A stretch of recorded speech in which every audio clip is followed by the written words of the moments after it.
நானும் உங்களை பாக்கிறாச்சு. நம்ம வந்து 2026 சட்டமன்ற தேர்தலை நோக்கி நம்முடைய கட்சி நகர்ந்துக்கிட்டு இருக்கு.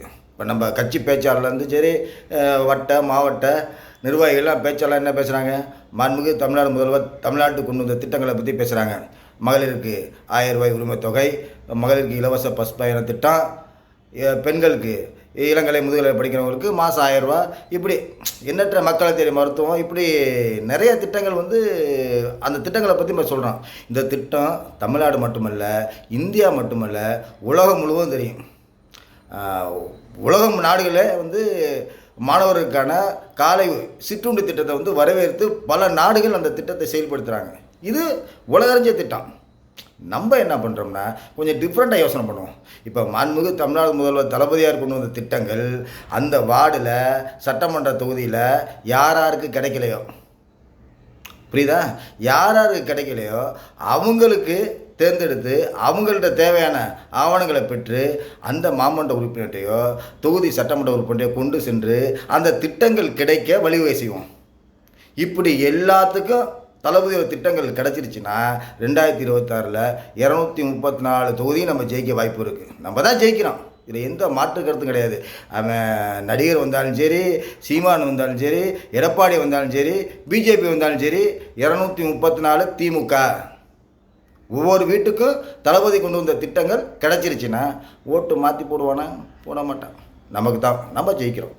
இப்போ நான் வந்து 90வது வார்டில் இருக்கேன். நம்முடைய மாமன்ற உறுப்பினர் கொண்டு வந்த திட்டங்கள் தொகுதி அம்பத்தூர், என்னுடைய சட்டமன்ற உறுப்பினர் ஜோசப் சாமுவேல் அவர்கள். அவர் இந்த 3 ஆண்டு காலத்தில் என்னென்ன திட்டங்கள் கொண்டு வந்தார்னா நிறைய திட்டங்கள் கொண்டு வந்திருக்காரு. எனக்கு தெரிஞ்ச வகையில் சொல்கிறேன். இப்போ அம்பத்தூர் சந்தையை மறுசீரமைப்பு செஞ்சு அங்கே சந்தை நடைபெற கொண்டு வந்தது யார்? சாமுவேல் அவர்கள். 10 ஆண்டு காலம் அம்பத்தூர் சந்தை இருளடைஞ்சு போயிருந்துச்சு, பாலஞ்சு போயிருந்துச்சு. அதை மறுசீரமைப்பு செஞ்சு சந்தைக்கு கொண்டு வந்து அங்கே வாழ்கிற மக்களுக்கு விலை குறைவான காய்கறி கிடைக்க வழிவகை செஞ்சார். இது எவ்வளோ பெரிய திட்டம்! உணவு தான் ஒரு மனுஷனுக்கு வந்து பெரிய ஆதாரம். பாடி மேம்பாலத்தை வந்து மறுசீரமைப்பு செய்ய 5.25 லட்சம் ஒதுக்கீடு செஞ்சு அதை மறுசீரமைப்பு செஞ்சார். அம்பத்தூர் தொகுதி முழுவதும் மின்வெட்டால் பாதிக்கப்பட்டிருந்துச்சு. அதிமுக ஆட்சி 10 ஆண்டு காலத்தில் மின்வெட்டு அதிகமாக இருந்துச்சு. அந்த அம்பத்தூர் தொகுதி முழுவதும் மின் மாற்றிகள், அதாவது மின்சார வாரியத்தில் இருக்கிற மின் மாற்றிகள் மாற்றப்பட்டு அம்பத்தூரில் மின் தடையே இல்லைங்கிற ஒரு நிலைக்கு கொண்டு வந்திருக்கார். நல்லா பாருங்கள். இப்போ பாடியில் காமராஜர் பெண்கள் மேல்நிலைப் பள்ளிக்கு கூடுதல் கட்டிடம் கட்டி கொடுத்தாரு. இந்த பாடி சரௌண்டிங்கில் வந்து கிராம நிர்வாக அலுவலர், அதாவது பிஓ அலுவலகம் வந்து வாடகைக்கு இருந்துச்சு. அதற்கு தொகுதி மேம்பாட்டு நிதியில் கட்டடம் கட்டி அங்கே விஓ அமர்த்தினார். இப்போ நம்ம எங்கேயும் அலைய வேண்டியதில்லை, நேராக விஓ ஆஃபீஸ் போயிடலாம். அம்பத்தூர் தொகுதி முழுவதும் உயர்ந்த மின்னழுத்த மின்விளக்கு கோபுரங்கள் அமைத்து பளிச்சின்னு வச்சுருக்காரு. அம்பத்தூர் முழுவதும் தொழில்பேட்டை மழையால் பாதிக்கப்பட்டுச்சு. அந்த தொழிலாளர்கள்லாம் கோரிக்கை வச்சாங்க. அதை முதல்வர் கவனத்துக்கு கொண்டு சென்று அந்த மழைநீர் வடிகால் வாரியெல்லாம் அவர் தலைமையில் நோண்டி சுத்தப்படுத்தி இன்றைக்கி அம்பத்தூரில் தண்ணி தேங்காத அம்பத்தூர், மழைநீர் தங்காத அம்பத்தூராக மாற்றியிருக்கார். மழை வெள்ளத்திலிருந்து அம்பத்தூர் மக்களை பாதுகாத்துருக்கார். இப்படி என்ன கணக்கில் அடங்காத திட்டம். இன்னும் சொல்ல போனால் மண்ணூர்பேட்டை அந்த ஏரியா முழுவதுமே பள்ளிக்கூடம். ஒரு நாடு செழிக்கணும்னா அங்கே கல்வியும் மருத்துவமும் சூப்பராக இருக்கணும். கல்வி மருத்துவம் அடிப்படை தேவை. அது கூடுதல் கட்டடங்கள் அம்பத்தூர் தொகுதி முழுவதும் இருக்கின்ற பெண்கள் படிக்கின்ற பள்ளிக்கூடம், குறிப்பாக பெண்கள் படிக்கின்ற பள்ளிக்கூடத்திற்கு கூடுதல் கட்டடங்கள் தொகுதி மேம்பாட்டில் கட்டி கொடுத்துருக்காரு. பாடியில் கூட காமராஜர் பெண்கள் மேல்நிலைப் பள்ளிக்கு கூடுதல் கட்டடம். இப்படி அதிகம். அம்பத்தூர் ஓட்டி பேருந்து நிலையத்தை 10,20,000 ரூபாய் மதிப்புள்ள மறுசீரமைப்பு புதுசாக அங்கே மக்களுக்கு தேவையான அடிப்படை தேவை என்ன, தண்ணி, குடிநீர், சுகாதாரம், அது உட்காரதுக்கான இடம், இதெல்லாம் மறுசீரமைப்பு பண்ணி கொடுத்துருக்காரு. இப்படி கணக்கில் அடங்காத திட்டங்களை அம்பத்தூர் சட்டமன்றம் செஞ்சுக்கிட்டு இருக்காரு, செய்து கொண்டு இருக்கிறார். இது எத்தனை பேருக்கு நம்ம கட்சி நிர்வாகிக்கும் சரி அந்த தொகுதி மக்களுக்கு தெரியப்படுத்துங்க. இதெல்லாம் நம்ம தெரியப்படுத்தினாவே நமக்கு திமுக ஆட்சியில் சட்டமன்ற உறுப்பினர் செஞ்சுருக்காரா? ஏன்னா மக்கள் வாக்களிக்க 100 விழுக்காடு மக்கள் வாக்களிப்பாங்க. இன்னும் சொல்ல போனால் சென்னையில் இருக்கின்ற அரசுல குறிப்பாக காவல்துறையில் உள்ளவங்களுக்கு வந்து இந்த டாக் ஸ்குவாட்லாம் சொல்லுவாங்க, அவங்களெல்லாம் அலவன்ஸ் கூட. இதை வந்து நடந்து முடிந்த சட்டப்பேரவையில் தமிழ்நாடு முதல்வர் கவனத்துக்கு கொண்டு சென்றார். இந்த மாதிரி சென்னையை சுற்றி பணிபுரிகின்ற காவலருக்கு சென்னையில் கொடுக்கின்ற அலவன்ஸு கொடுக்கணும் அப்படின்னு அவர் கவனத்துக்கு கொண்டு சென்று அதை வந்து முதல்வர் ஏற்றுக்கொண்டு மறுநாளே அறிவிப்பு விட்டார். அந்த திட்டம் நிறைவேற்றப்பட்டு இன்றைக்கு காவலருக்கெல்லாம் சென்னையில் என்ன ஊதியம் கிடைக்குதோ அதே சுற்று வட்டார பகுதியில் இருக்கின்ற காவலரும் கிடைச்சி. அது நம்ம சட்டமன்ற உறுப்பினர் கொண்டு வந்தது மெட்ரோ திட்டம்.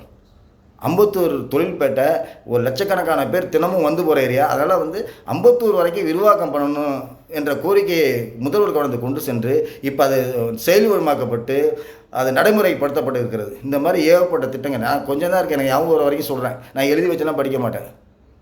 இப்படி சட்டமன்ற உறுப்பினர் கொண்டு வந்த திட்டங்கள்லாம் மக்கள்கிட்ட கொடுங்க. இன்னும் சொல்லப்போனால் திருமங்கலம் அரசு அலுவலர் குடியிருப்புக்கு குடிநீர், அதாவது மெட்ரோ டெடிகேட் லைன் வாங்குறதுக்கு அவர் தொகுதி மேம்பாட்டு நிதியிலேருந்து தர்றேன் அப்படின்னு சொல்லி அந்த டெடிகேட் லைன் பெற்று தந்து அங்கு வாழ்கிற 66 அரசு ஊழியருக்கு குடிநீர் ஆதாரத்தை ஏற்படுத்தி கொடுத்தார். இப்படி ஏகப்பட்ட திட்டங்கள் நிறைய அடிப்பைப்பு போட்டிருக்காரு. அந்த மெட்ரோ தண்ணீர் மக்களுக்கு கிடைக்க வழிவகை செஞ்சுருக்காரு. இப்படி ஏகப்பட்ட திட்டத்தை அம்பத்தூர் சட்டமன்ற உறுப்பினர் செய்து கொண்டிருக்கிறார். இதெல்லாம் மக்கள்கிட்ட சொல்லுங்கள். அவர் திட்டங்கள் அவர் மக்களுக்கு கிடைக்காத சில நலத்திட்ட உதவிகள் மாண்புமிகு தமிழ்நாடு முதல்வர் கொண்டு வந்த திட்டங்கள்லாம் கிடைக்காம இருக்கவங்கள்ட்டலாம் அந்த தகுதியுடைய நபரெல்லாம் தேர்ந்தெடுத்து அவங்களுக்கு கிடைக்க வேண்டிய திட்டத்திற்கான ஆவணங்களை பெற்று சட்டமன்ற உறுப்பினர்கிட்ட கொண்டு போங்க. அந்தந்த மாவட்ட உறுப்பினர்கிட்ட அந்த வட்டச் செயலாளர் கட்சி நிர்வாகிகள்லாம் கவனத்தில் கொண்டு சென்று சட்டமன்ற உறுப்பினரை கொண்டு சென்றீங்கன்னா அந்த திட்டங்கள் கிடைக்க வழிவகை செய்வார்.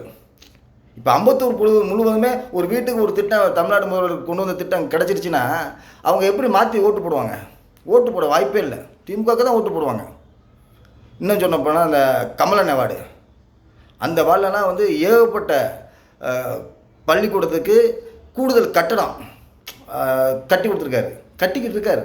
இன்னும் பல திட்டம் ஒரு தொகுதியில் வந்து அடிப்படை கல்வியும் சுகாதாரம். இன்னமும் சொன்னால் மாண்புமிகு தமிழ்நாடு முதல்வர் கால் கொண்டு வந்தால் மினி கிளினிக் கொண்டு வந்தார்ல, அதெல்லாம் நம்முடைய சட்டமன்ற உறுப்பினர் கேட்டு கிட்டத்தட்ட ஒரு 10 கிளினிக்கு வந்து நம்ம அம்பத்தூரில் செயல்படுகிறது. மக்களை தேடி மருத்துவம். அடேங்கப்பா, இதை வந்து அம்பத்தூர் உறுப்பினர் சட்டமன்ற உறுப்பினர் நேராகவே போகிறாரு, ஸ்பாட்டில் போயிட்டு என்ன ஏதுன்னு கேட்குறாரு. இப்படி உடனே சட்டங்கள் அந்த திட்டங்கள் மக்களுக்கு கிடைக்கிறனால கிடைச்சாவே நம்ம 234 தொகுதியில் நம்ம ஜெயிக்கிறோம். 2020 நடிகை வந்தாலும் சரி, சும்பு வந்தாலும் சரி, கொம்பை வந்தாலும் சரி, பாடி வந்தாலும் சரி, தாமரை வந்தாலும் சரி, நம்மளை அசைச்சு பார்க்க முடியாது. இதை வந்து நம்ம நிர்வாகிகள் எல்லாம் சேர்ந்து செய்யணும். செஞ்சாவே 2026 அசைக்க முடியாத வெற்றியை திமுக பெறும். நன்றி.